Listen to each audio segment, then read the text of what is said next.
Hi, all. My name is Meebs Aslam, and I'm the parliamentarian here at Austin Young Democrats. I'm here with Andy Brown for an interview before we do our county judge endorsements. Andy, do you want to tell us a little bit about yourself and why you're running for county judge? Yeah, I'd love to do that. So first, I just want to say thanks for the time. Thanks for looking at this race, and thanks to y'all, everything you do with Austin Young Democrats. I'm running for Travis County Judge because I think it's time for fundamental progressive change at Travis County.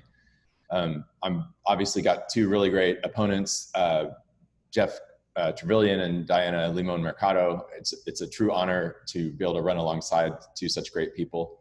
I think the good news for all of us as Democrats in Austin is that excitement is really high. I think turnout is going to be very strong in the fall.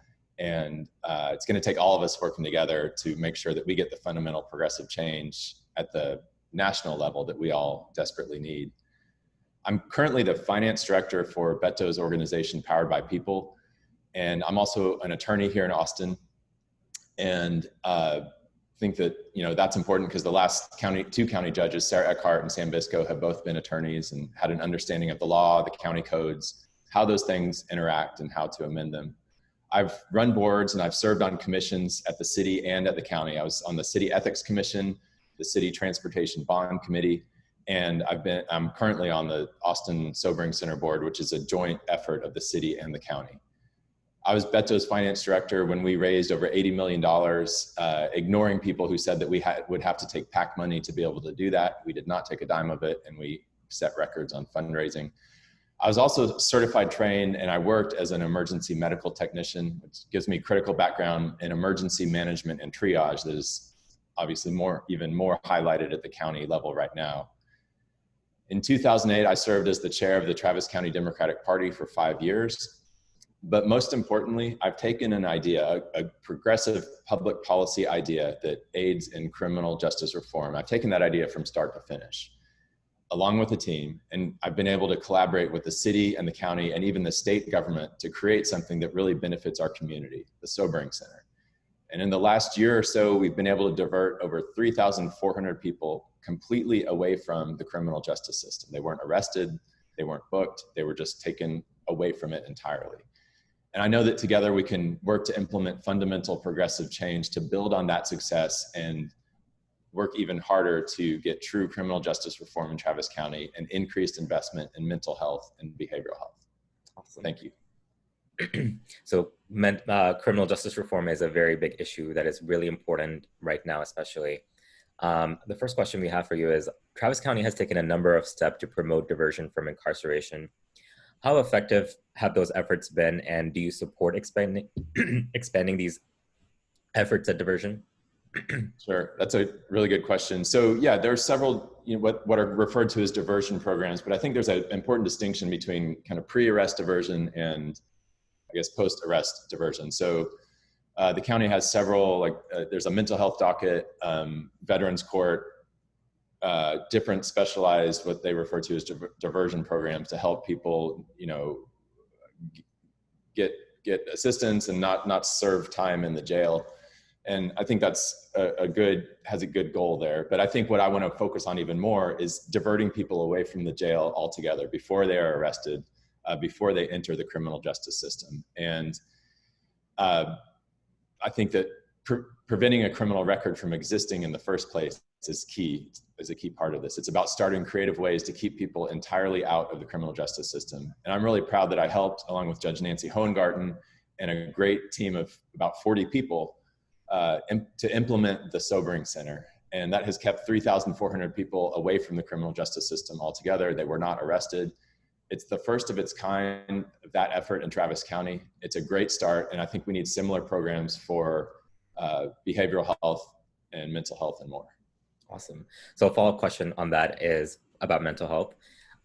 We know that about 10% of 911 calls are related to mental health crisis. And this shows, there's a huge mental health need that is unmet. What resources does the county provide for citizens struggling with their mental health? And how can you, as county judge, improve the way we help these people? Thanks. So yeah, the county does work along in conjunction with the city, as so many things happen at the Commissioner's Court. Obviously, the Commissioner's Court does not operate in a vacuum. so much work that they do is today and is in conjunction with the county or with the city, in conjunction with the state, in conjunction with nonprofits. And this is one area I think that highlights that working together that is required of the county. So Integral Care is, an agency that provides services, mental health services, and they offer mental health crisis support 24 hours a day, 7 days a week, both on the phone and in the community. These resources really need to be more accessible, and we have to make sure that people struggling with their mental health aren't, systematized in a way that mirrors our carceral complex. Right. Both the sheriff's department and the city have crisis intervention teams, but we need to have teams, especially for mental health calls like you ask about, that don't involve law enforcement, but instead involve trained professionals at diffusing mental health crises, possibly working more with Austin Travis County EMS. This is a critical need in Austin and Travis County, which has the highest death rate for law enforcement response to mental health crises, or one of the highest. Do you believe in streamlining the process? Like, for example, if I were to call 911 right now with a mental health emergency, they would most likely send an untrained professional to handle that. How can you make sure that integral care is implemented into that solution, if there is a solution that would allow that or not? Yeah, it's a great point. Yeah, I absolutely think that we either need, once you call 911, you get focused into a resource that can send a mental health professional out. I completely agree with that. And I would want to work with Integral Care, with Austin Travis County EMS. Work with law enforcement to figure out what is the best way to do that, where we're not, using the resources of law enforcement to respond to a call, which clearly needs someone who's trained and capable of diffusing a mental health crisis. Mm-hmm. For sure. And then speaking of incarceration, Travis County is moving forward with plans to build the $79 million women's jail. And they're doing that by starting negotiations with a design firm.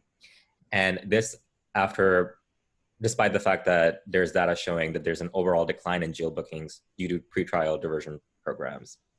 What is the status of this project, and do you support the funding of the new women's jail? Thanks, that's a great question. Mm-hmm. So my understanding of the status of the project is that, yes, it was initially approved. The cost, was somewhere, I think at first it was like 90 million, and then their estimate went down to 78 or so million. And they last year voted to hire a design firm to go forward with it. But my understanding is that a month or two ago, that design firm encountered some kind of problem to where they are no longer the design firm.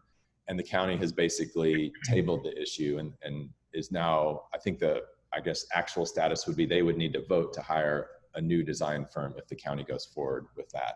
Mm-hmm. So my feeling is that the minute that we are talking about building a new jail, we have failed. And we don't want to be building new jails. We want to be doing things that are going to keep people from going to jail. Mm-hmm. I think we're a growing county, and it's appropriate to think through creative solutions that are better for people and help keep them going to jail or back to jail. And so if we're truly concerned about the numbers of people in jail, which I am, let's commit to innovative solutions to get people out of jail more quickly. And one example is that sometimes people are brought into the criminal justice system, and the judge that they appear in front of decides that they are not mentally competent to stand trial. So they are then sent to the Travis County Jail, where they wait, usually in the health services unit, which is the largest mental health facility in Travis County, which is not a good system. Mm-hmm. But they don't have the ability there to, the capacity there to see a mental health professional to get meds and become eligible to stand trial. So they often wait for 2 or 3 months for a bed, either at ASH or another facility, to where they can then get on meds or get treatment to be deemed competent to stand trial. And so that to me is a huge waste of money, a huge harm to a person who's most likely the crime they're committed of would not have had a sentence of 2 or 3 months. It would have had a much lower sentence, even if they were found guilty. Mm-hmm. So I'd like to look at other options, like in Harris County, where they have more psychiatric resources to get that person out of jail more quickly. And I believe they do it often within 15 days or so, because they're able to get that person in front of a psychiatrist and to work with them to get them medications so that they are deemed competent to stand trial. So I think there's a lot of solutions. To answer your question about the women's jail, there are a whole lot of solutions that we can try and that have proven successful at reducing the jail population. I, of course, think that we need to do everything that we can while people are in jail to make sure that that we're meeting the jail standards and that we have, you know, programming for people while they're in jail. But my personal priority, and I believe the priority of the community, is that this is not the time to start building new jails in Travis County. And on that topic of systemic failures due to the carceral system and stuff like that, what is harm reduction and how can it be implemented in Travis County? On this, that's a really good question. So I've talked to, I guess, met with on Zoom with people involved with the harm reduction network here in Travis County, and I fully agree with their mission of kind of seeking a range of public health policies that are designed to lessen the negative impact of people's behaviors, whether it's legal or illegal. And I think some examples of that are, I actually used to work on near 2nd and Chalmers, where there was a free needle exchange. There was basically a van that was parked there and had clean needles for people. So I think that's one example of harm reduction. I think giving people methadone when they request it and need it, instead of having to wait several weeks to get it, would be another thing that we could do better in Travis County and that relates to harm reduction. Not arresting people for crimes like criminal trespass, when a better solution would be finding permanent housing. So I think that there's a lot of things that we can do. The number one thing that we can do, in my opinion, is find housing. That's a huge issue, and I think will help people's lives greatly if we can expand housing options for people here in Austin. I think the Sobering Center is in conversations with the Harm Reduction Network about maybe working together. I know they have worked together a little bit in the past, but I would intend to continue to work with the Harm Reduction Network to see what more we can do in Austin and Travis County. All right, and the last question that we have relating to criminal justice is, what is restorative justice and how can it be implemented in Travis County? So restorative justice is looking at how to improve people's lives, look at the causes of why someone ended up in jail, assisting victims, and addressing the causes and the problems rather than simply housing someone in jail for weeks or months or years. So I think a big thing that we can do along these lines is, you know, it's no secret that we're in a recession, we're behind on planning our recovery, and we need a plan to put people to work in Travis County. And we shouldn't settle for anything less than a Travis County Green New Deal. Given the opportunity, I think people will work, and Travis County has really suffered because we've prioritized a knowledge economy that has left a whole lot of people with strong work ethic and mental fortitude with no real opportunities. So there's boundless community need, and all we have to do is turn these needs into jobs. We could work to restore and stabilize our watersheds. We could build urban trails to connect people and preserve land. We could build the housing needed to end homelessness, and we could weatherproof, insulate, and overhaul the whole county for better efficiency. And I think the best part of that idea is, frankly, that every bit of it can create restorative justice. We can put those jobs and improvements straight into the communities that are suffering the most. Jobs, though, are not the whole story, and we need to keep our people from being turned under. An eviction could be a death sentence for some people. And we need to keep working with the justices of the peace, like Judge Nick Chu, who's done a very good job with this, to equitably extend eviction moratoriums. We need to provide rental assistance and continue to invest in housing. And we can continue to provide direct assistance to individual families experiencing acute crises. The county has and should continue to partner with schools, food banks, and charities to keep feeding children and families. And on top of all of that, you know, we still have to lobby the state legislature. I think it is time to tap the rainy day fund. You know, it is raining now. We have lots of need across the state of Texas, and I'll work with our, you know, other counties to work towards improvements at the state level as well. Awesome. So a lot of these problems that we're speaking on go hand in hand with a lack of representation communities of color and poorer communities that don't have all the resources. And we have a problem that there's a lack of accessibility to legislative bodies, especially around these communities. How are you planning to make the Commissioner's Court more accessible to the working class? Currently, Commissioner Court meetings are on Tuesday during work hours, so that excludes a whole lot of people who are working or have jobs in the morning. Yeah, so I think that's a very important question, and something that, frankly, it exhibits itself in the way that we have failed to provide healthcare to Del Valley. There's no permanent brick and mortar healthcare clinic in Del Valley. They have a couple of trailers that are open a couple of days a week. And COVID hit the Del Valley area especially hard. I think that the county needs to do a whole lot better to make sure that we are looking equitably about where we are, where the communities are with greatest need for healthcare and other services. And I plan to do that. Most importantly, I will never allow any short or long-term planning document of any type to be approved by the Commissioner's Court until the planning process prioritizes equity and justice as the primary goals. So no transportation plan, no food plan, no budget, parks plan, or bonds should be allowed until we've looked at it through that lens. And likewise, the appointments that I make to boards and commissions and other bodies will similarly be made with a goal of correcting representation disparities. Mm-hmm. I'll make sure that the county hiring process promotes diverse and just hiring as well. And I think there's been some discussion over COVID testing and COVID-related services and frankly other services of the county that we need to help establish peer-to-peer networks so that people can get assistance in applying for programs, even realizing that programs exist.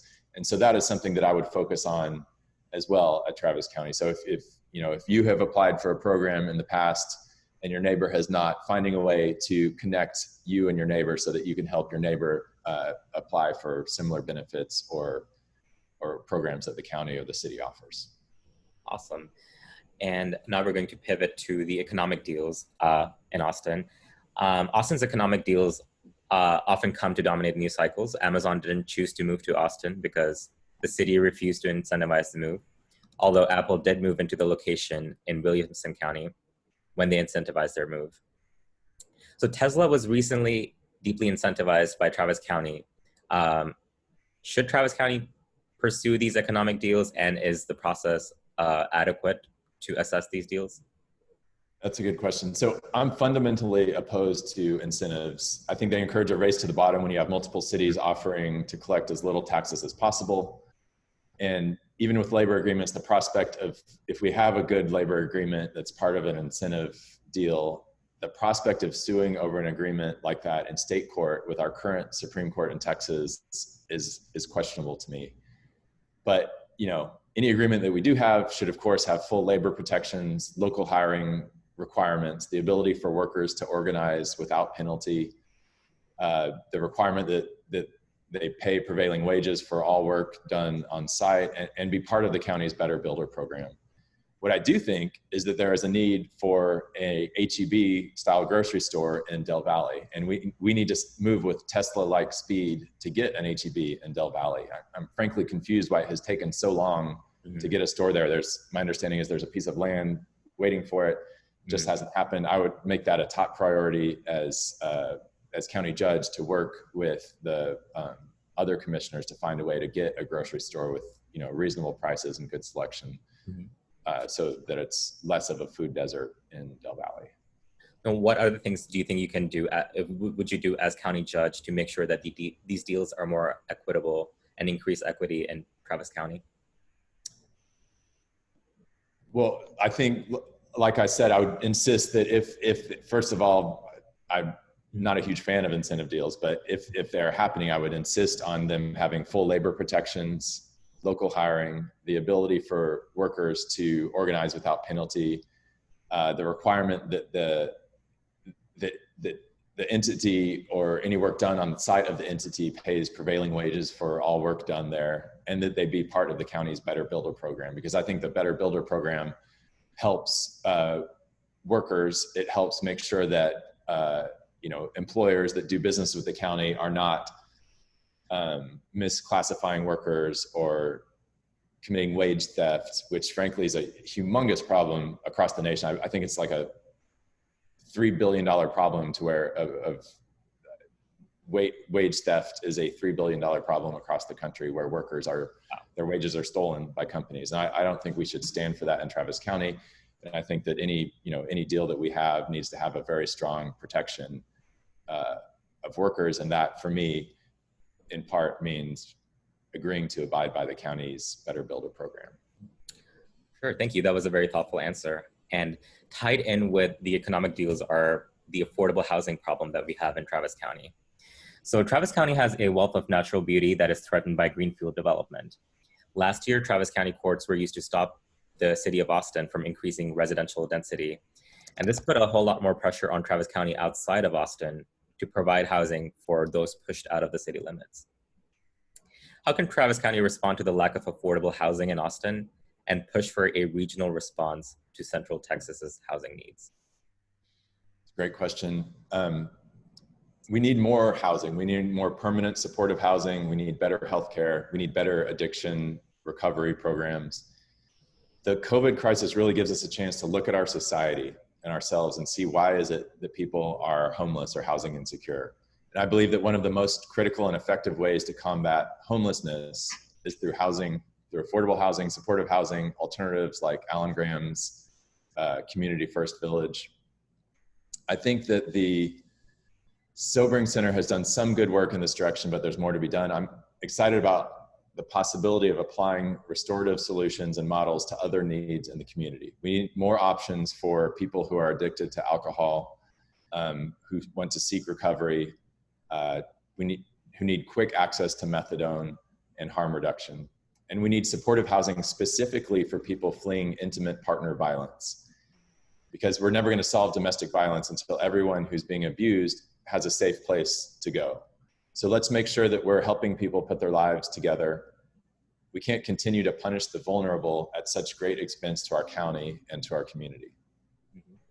Thank you. And the last question that we have is relating to climate change, which is an existential issue for every person on Earth, regardless of whether you believe in climate change or not. So as county judge, what will you do to help mitigate this crisis in terms of emissions, land conservation, and emergency plans? Yeah, it's a great question. And that's a huge, huge challenge. I believe climate change can never be addressed, can never be dealt with until our emissions are under control. Mm-hmm. So let's implement a green procurement program for materials that the county uses. Let's work with the city of Austin and as many regional partners as possible to aggregate demand and coordinate buying with other cities, with other entities. And I think working together, we can make Travis County and the surrounding areas an equitable leader in electric vehicles and buses, energy storage like batteries, renewable energy, and green jobs. And specifically within Travis County, the county buildings and our fleet of vehicles must become more efficient and emission-free. I think we should set metrics and timelines to improve efficiency. And again, with the county and what it can do, it could lead on a partial work week from home and challenge the city of Austin, UT, ACC, big employers here to do the same. We could push for up to 3 days of work from home, even after the pandemic lifts. And this, frankly, cuts across the economic spectrum to help. This would allow people who have trouble commuting to work, trouble finding a bus route or affording a transportation or a car. It would help them work from home. We just need to make sure that broadband is accessible and affordable and invest in transportation options so that commuting alone in a car isn't the only way to get there. I think we need to work regionally to make sure that we provide robust mass transit and transportation options beside other than single occupancy vehicles. Awesome. Those are some great plans. And thank you for interviewing that's all the questions we have. Thank you for interviewing with the Austin Young Democrats. We're really excited for this county judge race on Sunday. Yeah. And are there any last things you might want to say to our members? No, just thanks for all the participation. I mean, I know this way of electing your county judge is not an ideal situation, but I do think it has some value in that you get to go really in depth and meet the candidates, all the candidates, look at their policies for yourself and decide which set of policies, you know, most aligns with yours. And I think you have a real voice in this process. So thanks for doing this, and thanks for your time. Thank you for your time, Andy.